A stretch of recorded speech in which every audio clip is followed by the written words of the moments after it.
Hey everyone, welcome back to the lessons I learned from the Summit of Greatness last week in Columbus, Ohio.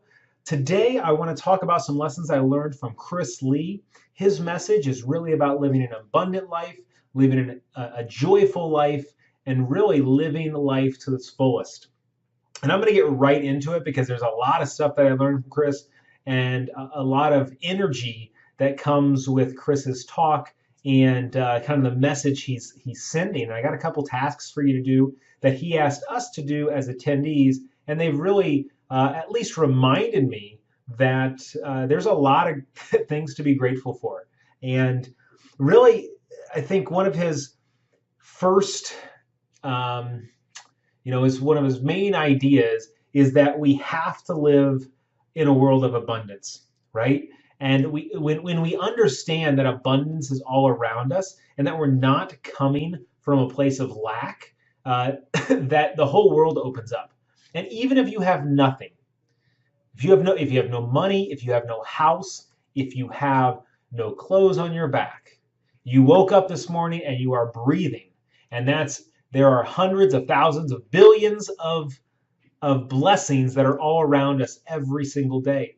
Whether it's the ability that you can watch this video, the ability that you can watch this video puts you up far and above most people on this planet. That's a blessing. So no matter how bad your day is, it's not that bad. And the problems you're dealing with aren't that big a deal. Excuse me. Because we have all of these things in our life, so we can't be focused on what we don't have. And rather, we need to be focused on what we do have and the millions and billions of blessings that are around us and the gifts that are around us every single day, even in our toughest moments.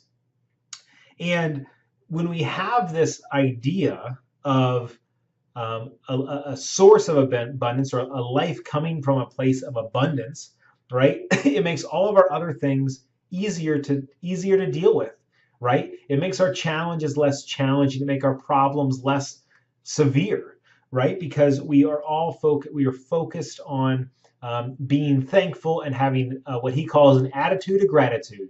Is that's what you need to bring to your life every day. If you have an attitude of gratitude, you're going to be able to unlock your life and live a life full of abundance versus a life of lack. And one thing that I want you all to do right now is, for a moment, think about what your greatest attribute, your greatest gift, your greatest blessing, whatever you want to call it, what excuse me, what your greatest gift is. All right, you got that in your head? Now, while you think about that, are you conscious that you take that gift for granted? Because there may be some people who don't have that gift. For example, some people, your greatest gift may be your health. You are thankful to be healthy. You're thankful that you can get up and move every day. You're thankful for, good physical health. Many people aren't so lucky.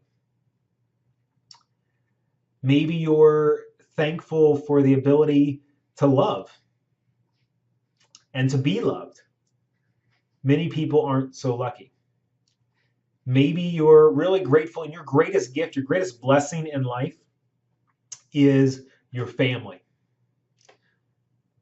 There are a lot of people in the world that don't have a family, and there are a lot of people who can't say that their greatest blessing is their family. So be thankful for the fantastic family that you have. That's the first step in understanding this life of abundance and this idea of the attitude of gratitude, is to understand what you hold really close to you and be conscious that others may not have that. That's the first step to gratitude, and that's the step to getting over that hump of not taking things for granted and being grateful for everything that you have in your life. The second part of that is to take time to acknowledge your accomplishments.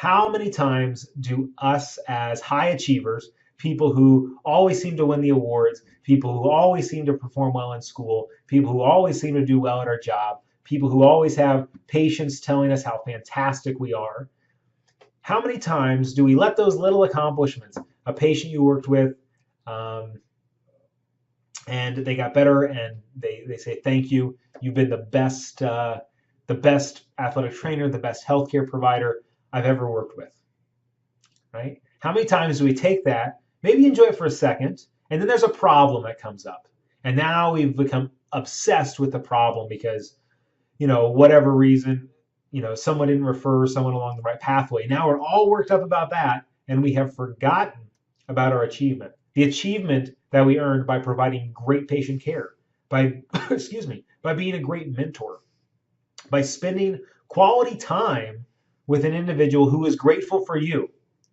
and who's expressing gratitude. Oftentimes we look at external achievement and we look at achievement as things that awards people have to give us, or money people have to give us, or titles people have to give us. But when someone gives us their gratitude for our services or for our time or for our friendship or for our love, we want to dismiss that. We don't want to take a moment just to say thank you and really let the other person know how that feels.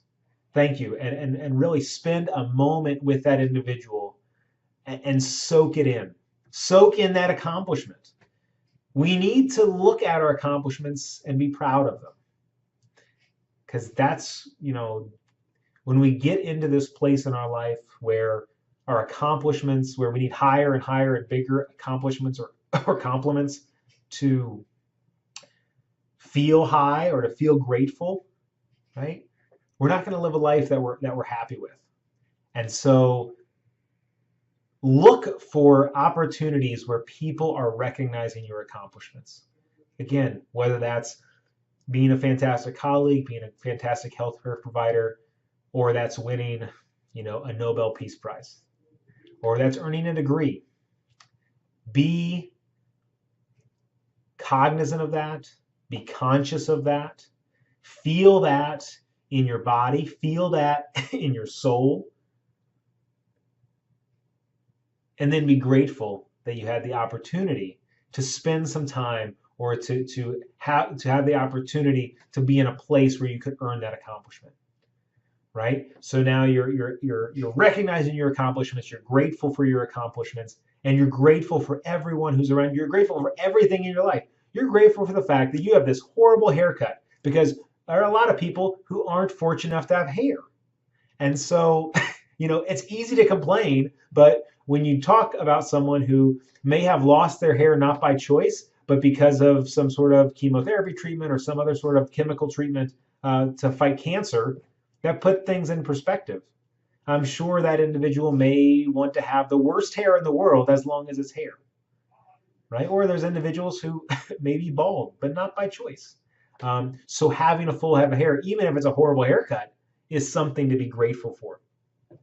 And this idea of gratitude and this idea of living a life in abundance is a day-to-day choice, is a moment-to-moment choice. Every moment, every second is a second chance, right? Every moment we have a choice to live a life of gratitude, to live a life of abundance or not. And if we keep moving in this direction and we consistently choose a life and consistently choose moment to moment gratitude, happiness, accomplishment, understanding that this world is full of gifts and we just have to open our eyes, we're going to live a life of abundance and joy, and it's going to be contagious. And you're going to be able to share that with the rest of the world, and those people around you will start to feel your energy. And the next time you think that you're not enough, I want to tell you that you are enough. You're flawed, and you got to be okay with that. You're flawed, and that's the best part about you. You are enough. You are deserving. So go out there and live an abundant life. If you enjoyed this video, please share it with your friends, share it with your classmates, share it with your colleagues, post it on social media. If you want to connect, feel free to shoot me a message on social media, or if you have my phone number, go ahead and shoot me a message on text. I'll have a couple more videos this week before I wrap it up. So I hope you've enjoyed the journey, and we'll see you back here tomorrow.